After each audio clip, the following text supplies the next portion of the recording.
Is this Yamaha Tenere 700 good enough for long distance trips?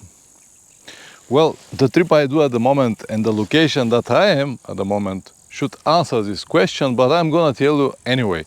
I'm gonna tell you everything that I have learned so far from this model and everything that I do believe it's necessary to have on a long trips.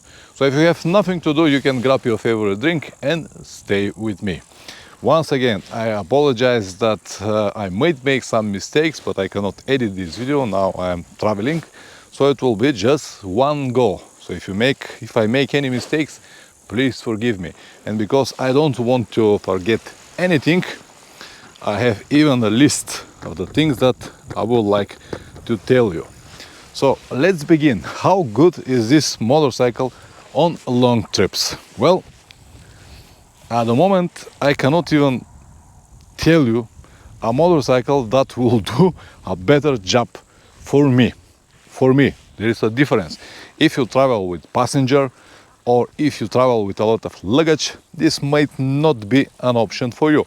But if you're a solo rider, if you're tall enough, at least 180 or more, this will be a perfect option for many travelers. Even for you, or might be a perfect option for many travelers. And of course, I've got many arguments to support everything that I just told you. So let's begin. Number one is petrol consumption. Yes, this motorcycle usually between 4 and 5 liters of petrol. I would say more accurate is 4.2, 4.3 if I ride it up to 110 kilometers per hour, which I usually do most of the time. I usually ride with 90 to 110 kilometers per hour. So in the long trips, this make a big difference, huge difference. For example, if your motorcycle is using 6 liters per 100 kilometers, let's say you have KTM 1290 or GS 1250, they are powerful motorcycles, but they use a little bit more petrol. I'll say 6 if you don't twist much. So the difference is huge. For example, with one petrol tank that I have got at the moment, 16 liters, I can cover easily 350 kilometers. But KTM 1290 and GS 1250, they've got 20 liters. And because they use 6 liters per 100 kilometers, they will cover the same distance, maybe even less. Unless the GS is Adventure, which is with 30 liters, but this is another story. So in terms of petrol consumption, this is probably the best motorcycle that you can get at the moment that will have enough power and not so much, and it will use not so much petrol. So average 4 liters per 100 kilometers is just brilliant to me. Let's see the second point. I already covered it. Yeah, you can easily ride with 90, 100 to 110 kilometers per hour without feel underpowered. You can easily overtake. When you twist the throttle, you can easily go to 130, 40, 50 if you like to overtake someone and come back to the same speed. But you can ride it if you like on the highways. If you're on the highways, you can ride it with 160 if you like. But the petrol consumption is going to be huge. So the second one, yeah, easy maintenance, because on long trips will require maintenance, right? So if you plan to ride more than 10,000 kilometers, you have to change the oil. And to change the oil on this motorcycle is easy job. It actually takes like 10 to 15 minutes, no more than 10-15 minutes. To change the brake pads rear, you need 10 minutes. To change the brake pads front, you need probably around 15 minutes. It's that simple. There are some things that are complicated, like changing the spark plugs, but the interval of spark plugs are minimum 20,000 kilometers. And now before the trip, I checked mine on 27,000 kilometers, and they were in the specification. So you can easily go like 30-40,000 kilometers before you need to change the spark plugs. Another one in terms of maintenance is a valve check. Valve check clearance intervals is required from Yamaha on 40,000 kilometers. At the moment, I've got 40,000 kilometers, and I believe that I will be able to go back without any problems and then check the valve clearance. They might be a little bit moved. I can hear here and there a little bit of valves already, but this is nothing major and I can easily travel with this. So very easy maintenance, you can do everything by yourself. The spark plugs are complicated, but yes, you can do it by yourself. Valves is different story, you will definitely need someone who knows what to do. Anyway, anything else easy to do. Changing the chain or sprockets, again, easy peasy job. So not a problem from this. Let's see the next one.